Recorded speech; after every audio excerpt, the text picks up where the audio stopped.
हिरे माझा मितवा मालिकेच्या आजच्या भागामध्ये आपण पाहणार आहोत की अर्णवने आता रूममध्ये सगळ्यांनाच एकत्र जमा केलेलं असतं. का तर त्याला आता राकेशविषयी बोलायचं असतं, पण त्यातच वल्लरी जी आहे ती मात्र या सगळ्यामध्ये मोडता घालायचं काम करत असते. म्हणजेच आता ती म्हणत असते की तुम्ही लोक जावई बापूंच्या विरोधात जाऊन काहीतरी करायला बघताय, हे किती चुकीचं आहे. जावई बापू किती मोठा देव माणूस आहे आणि तुम्ही त्याला नावं ठेवताय, असंही आता ती बोलत असते.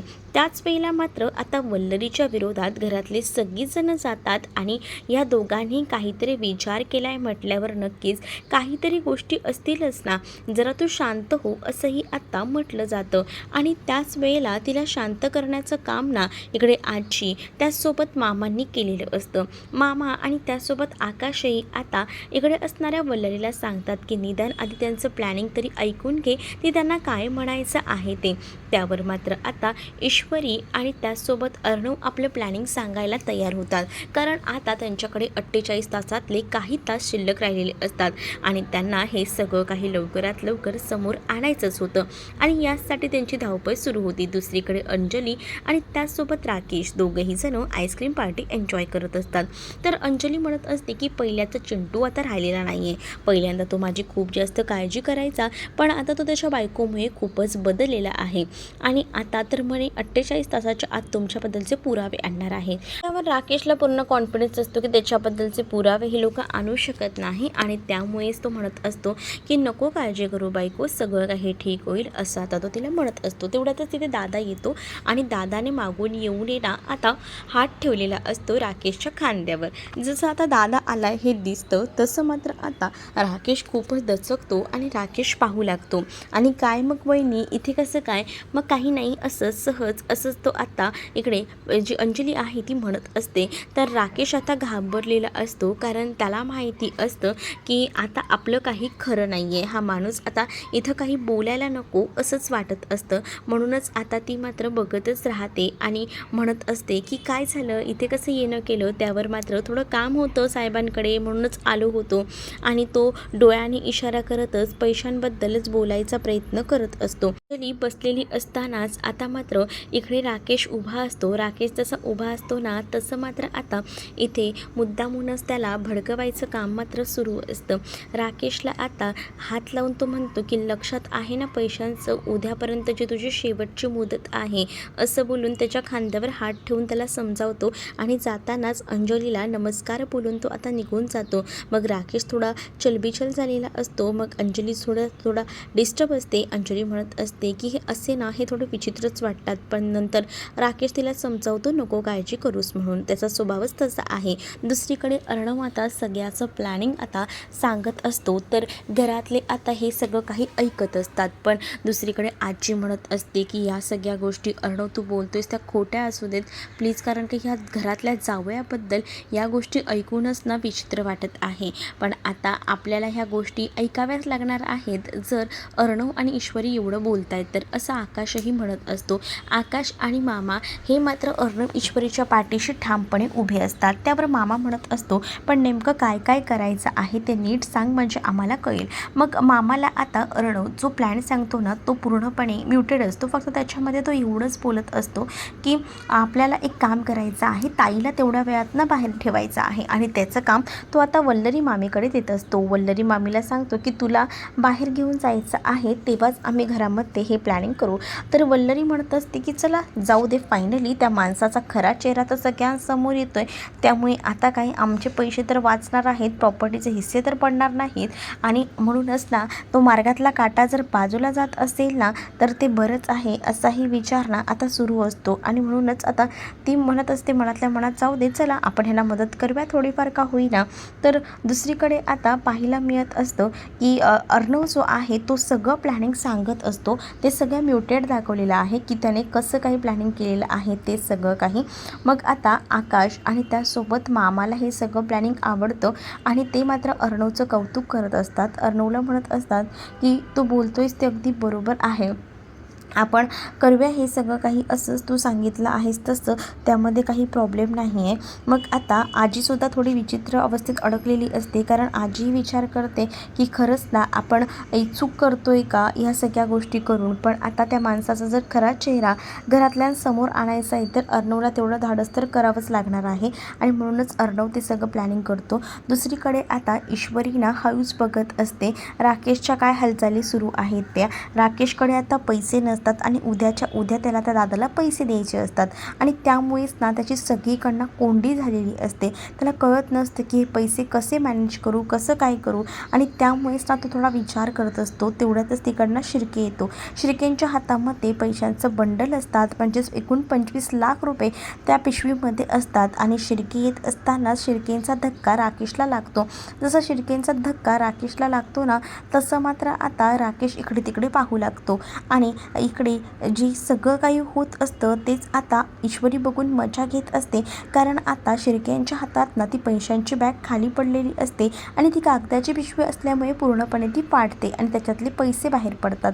जसे त्याच्यातले आता पैसे बाहेर पडतात ना तसं राकेश ते पैसे उचलत असतो आणि शिर्केला ती पिशवी उचलून देत असतो. तो म्हणतो की बाप रे, एवढे पैसे, मला तर आता खरंच ना कमालच वाटते, एवढे सगळे पैसे.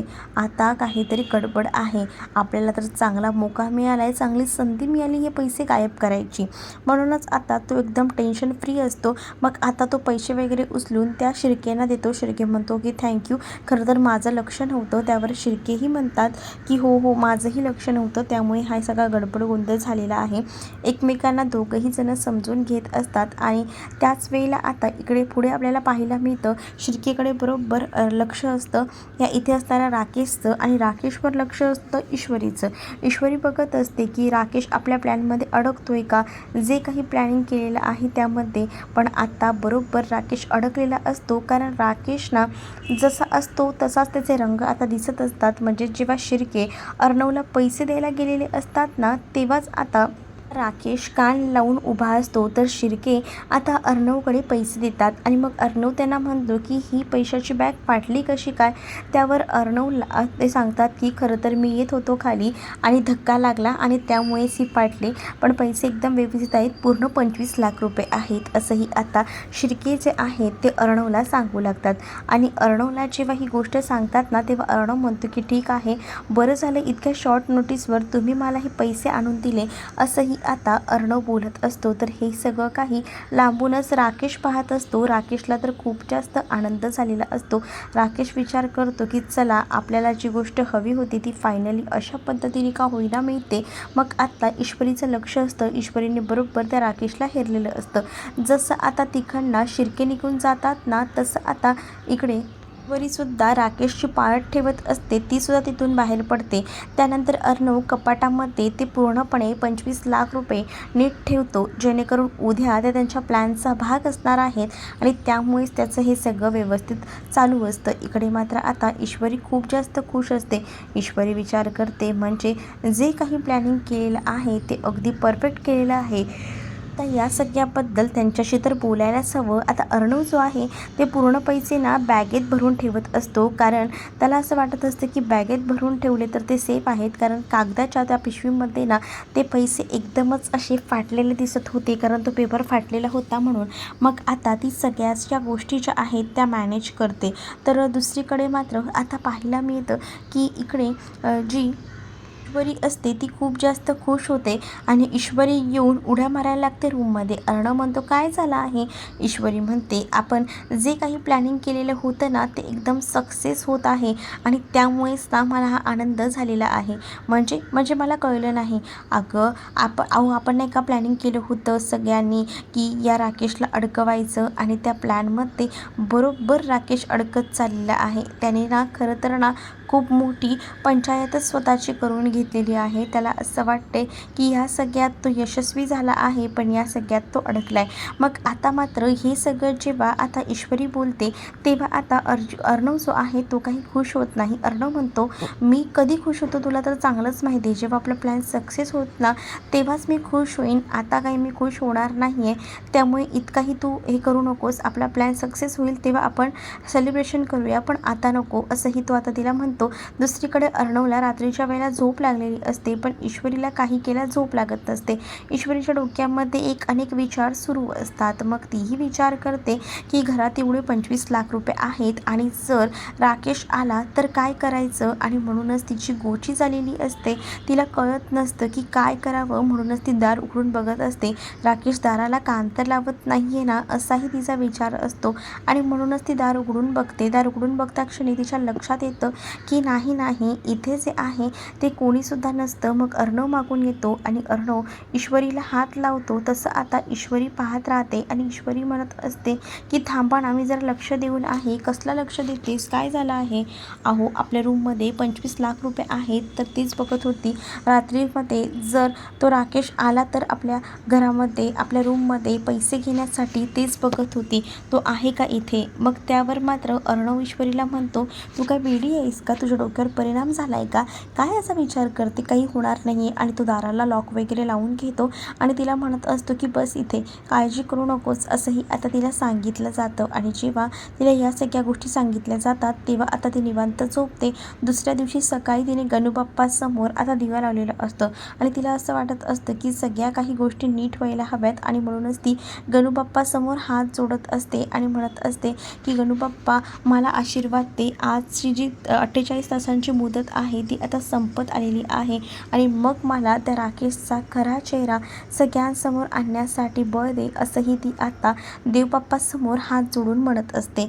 तिला आता लक्ष ठेवायचं असतं की राकेशचं काय चाललंय, म्हणून हळूच ना बेडरूमचं दार उघडून बघते. बेडरूमचं दार जसं ती उघडते ना, तसं तिच्या लक्षात येतं की इथे तर ना ऑलरेडी जो राकेश आहे तो वर यायला निघालेला आहे.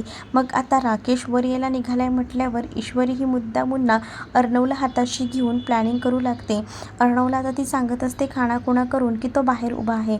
मग अर्णव आणि ईश्वरी दोघंही जण आता मजा घ्यायला सुरुवात करतात आणि ते आता म्हणत असतात की अर्णव म्हणतो की आज दुपारी माझी 3:30ला मीटिंग आहे, त्यामुळे ना तुला आता घराकडे लक्ष द्यायचे. घरात आपल्या खूप जास्त पैसे आहेत, एकूण 25 लाख रुपये, त्यावर तुला लक्ष द्यायचं आहे, कारण मीटिंगसाठी मला बाहेर जावं लागणार आहे, असं देखील आता अर्णव जो आहे तो ईश्वरीला सांगत असतो. ईश्वरी म्हणते की तुमचे एवढे पैसे माझ्याच्याने हँडल होणार नाही, सॉरी तुम्ही एक काम करा, शिर्केंकडे द्या ही जबाबदारी, मी काही जबाबदारी व्यवस्थितरित्या पेलू शकणार नाही, असंही ती आता सांगत असते. तर राकेश हे सगळं बोलणं ना अगदीच कान टवकार देऊन ऐकत असतो, रूमच्या दाराला कान लावून, कारण त्याला आता या सगळ्याची माहिती हवी असते ना, कारण त्याला ते 25 लाख रुपये गायब करायचे असतात.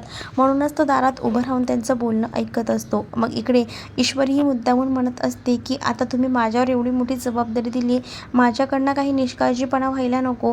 मग झालं, कारण ते पैसे इतके महत्त्वाचे आहेत आणि मग काही झालं तर परत तुम्ही मलाच बोलाल. मग अर्णव म्हणत असतो की मग तू त्याच्यावर लक्ष ठेव ना, मला माहिती आहे तू ह्या सगळ्या गोष्टी व्यवस्थितरित्या करू शकशील आणि तू हे करशीलच आणि ह्यावर माझा पूर्ण विश्वास आहे, असंही आता अर्णव जो आहे तो ईश्वरीला बोलत असतो. दोघंही जण बघत असतात की हा आपलं बोलणं ऐकतोय का.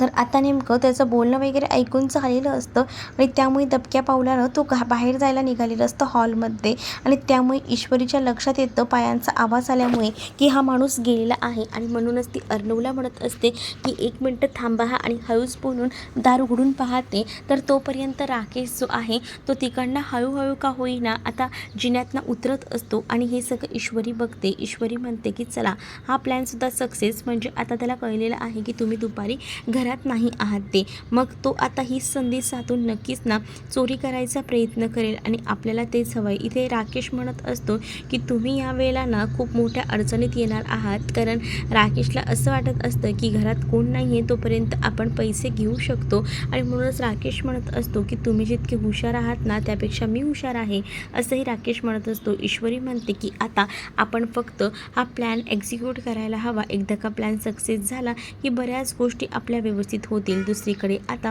बाबा आणि सुप्रिया जी आहे ते दोघंही जण जे आहेत ते काही ना काही काम करत असतात. आई भाजी निवडत असते, तर दुसरीकडे बाबा जे आहेत ते मात्र पुस्तक वाचत असतात. तेवढ्यातच आता फोन आलेला असतो मोहनभाईंचा, आणि मोहनभाई जे आहेत ते मात्र म्हणत असतात की सगळे हालचाल वगैरे विचारतात. त्यावर मोहनभाईंना इकडनं बाबा आणि आई सांगत असतात की सगळं एकदम ओके आहे, तुम्ही कसे आहात.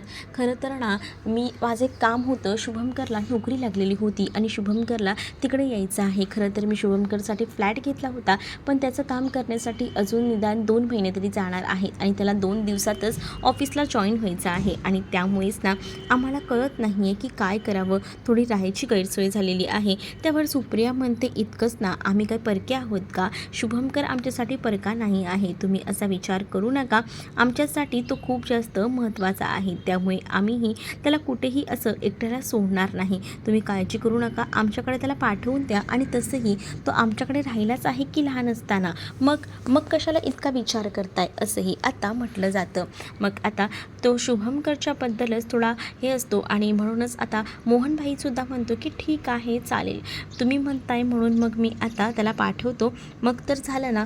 मग इकडे बाबाही खुश असतात की चला, बऱ्याच दिवसानंतर आता घरामध्ये पुन्हा एकदा आनंद येणार आहे. आणि शुभंकर येणारे म्हटल्यावर शुभंकर जो आहे ना, तो नम्रता आणि ईश्वरीला लहानपणापासून ओळखत होता. त्यांची गट्टी असायची. म्हणजे हा शुभंकर एकदा लहान असतानासुद्धा इथेच राहायचा आणि त्यामुळेच ना त्यांची गट्टी जमली होती, असंही आता त्यांच्या बोलण्यामध्ये सरळ आणि स्पष्ट दिसत असतं. आणि जेव्हा हे सगळं काही बोललं जात असतं ना, तेव्हा आता इकडे असणारी ही सुप्रिया म्हणत असते की चला, नमूही खुश होईल जेव्हा तिला कळेल की शुभंकर येणार आहे. पण आता या शुभंकरमुळे नमू आणि आकाशच्या नात्यामध्ये कोणतं विघ्न यायला नको, बस एवढंच वाटतं, कारण या शुभंकरची एंट्री झाली म्हणून.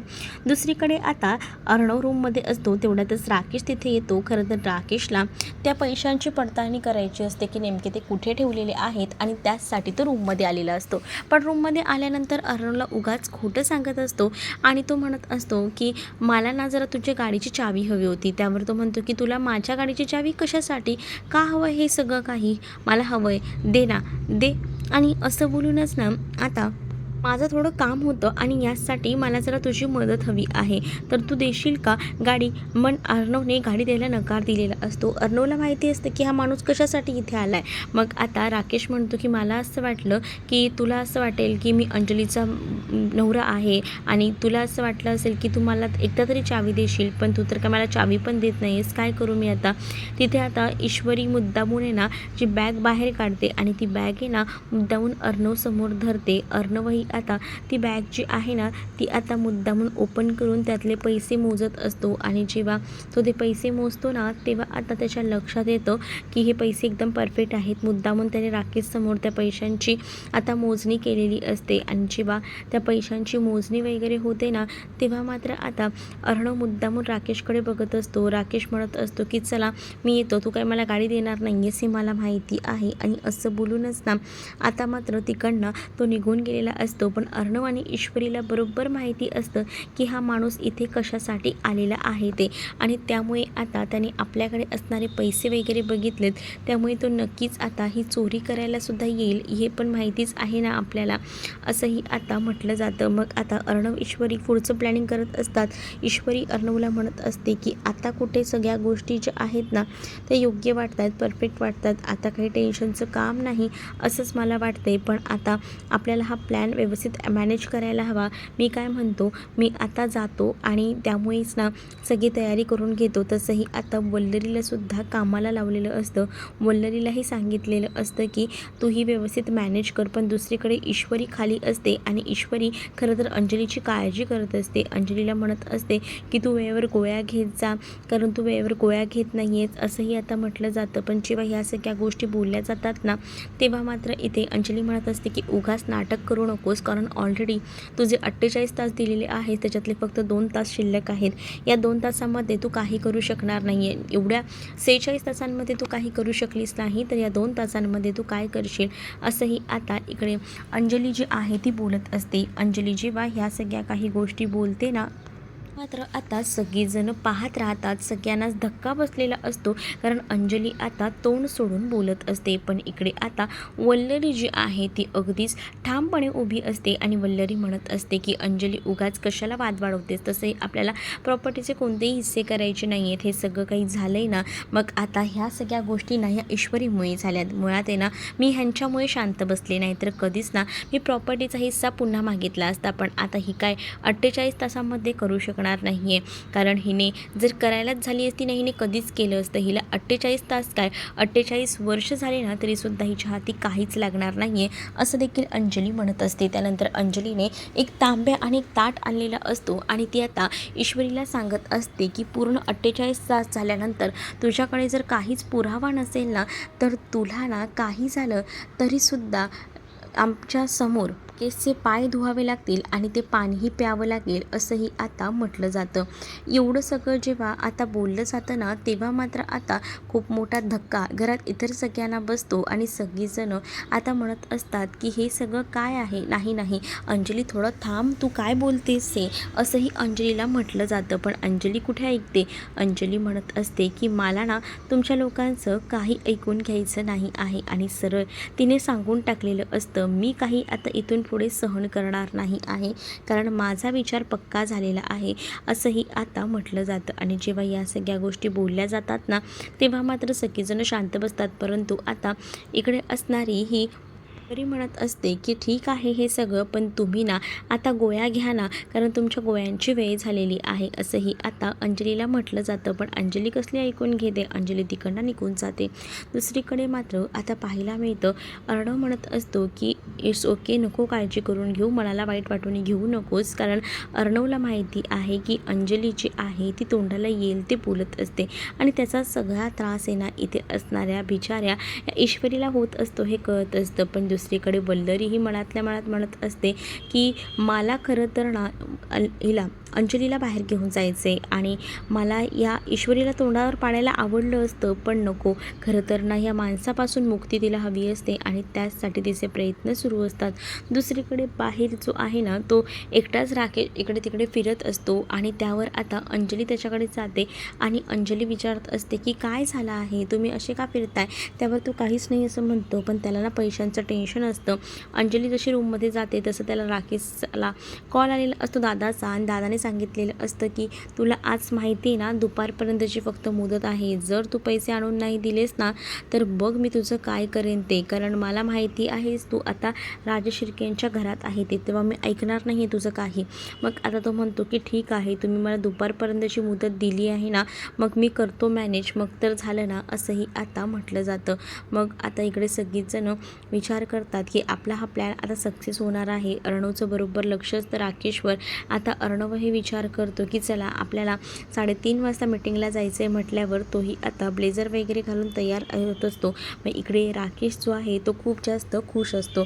ठरलेल्या प्लॅनिंगनुसार आता अर्णव ब्लेझर वगैरे घालून 3:30च्या दरम्यान निघतो आणि वेळेला आता कोणीही नसतं, म्हणजेच फक्त ईश्वरी रूममध्ये असते आणि बाकी लोक ना घरातले लपलेले असतात. तर दुसरीकडे वल्लरीला आता अंजलीला घेऊन बाहेर पडायचं असतं आणि म्हणूनच ती देवळातलं निमित्त सांगते, पण तिला घराबाहेर पडायचं नसतं. राकेश तिला फोर्सफुली सांगतो की अगं तू माझी काळजी करू नकोस, मी ओके आहे, तो जाऊन ये देवळात, उलट देवाचा आशीर्वाद आपल्या पाठीशी असेल ना तर सगळ्याच गोष्टी नीट होतील, असंही आता राकेश जो आहे तो अंजलीला म्हणतो. मग अंजली वल्लरीसोबत जायला निघते. पण इकडे मात्र आता वाट तर पक्की राकेशची लागणारच असते, कारण अर्णव जो आहे तो आता बाहेर निघालेला असतो. त्याने ईश्वरीला प्लॅनिंग सांगितलेलं असतं. ईश्वरी आता रूममध्ये झोपायचं ठरवते, जेणेकरून तेव्हा चोरी करायला तिथे आलेला राकेश ह्या लोकांना रंगेहात पकडता येईल, हा त्यांचा प्लॅनिंग असतं. तर तुम्हाला हा भाग कसा वाटला हे नक्कीच मला कमेंटमध्ये सांगा आणि अशाच नवनवीन भागांसाठी आपल्या चॅनललासुद्धा सबस्क्राईब नक्कीच करा. चला तर मग भेटूया पुढच्या भागामध्ये. तोपर्यंत टाटा बाय. व्हिडिओ आवडला असेल तर व्हिडिओला लाईक करायला विसरू नका.